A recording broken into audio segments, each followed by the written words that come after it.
వాళ్ళు ఇంటికి వెళ్ళలేదా? వాళ్ళు వెనకాల వెళ్ళలేదా? అనాథం కాదా? మరి ఏంటిది వాడికి?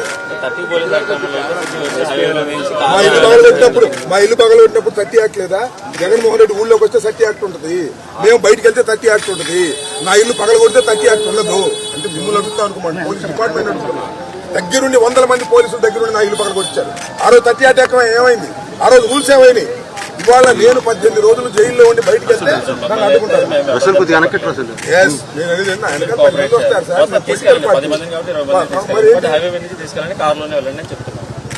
కారులో మీరు ఎలవ్ చేస్తే కారులో వెళ్తా, లేకపోతే ఇక్కడ నుంచి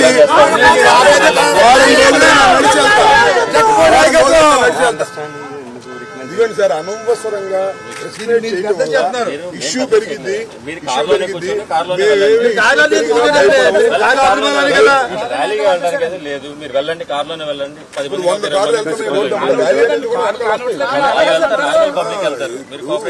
ఇప్పుడు మీరు రూల్స్ అనేది స్ట్రిక్ట్ గా అన్ని చోట్ల అమలు చేస్తే సంతోషం. కొన్ని చోట్ల అమలు చేసి ఇది ఈ పద్ధతి ఏంటో, ఈ వ్యవహారం ఏంటో, పోలీసు వ్యవహారం ఏంటో నాకు అర్థం కావట్లా.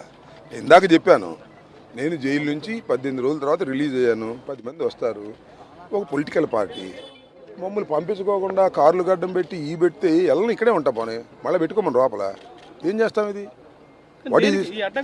ఎందుకంటే ఏందో మరి నాకు అర్థం. పైనుంచి వాళ్ళకి ఏం డైరెక్షన్స్ ఉన్నాయో మనకు తెలియదు. అంటే హెరాస్ చేద్దామని.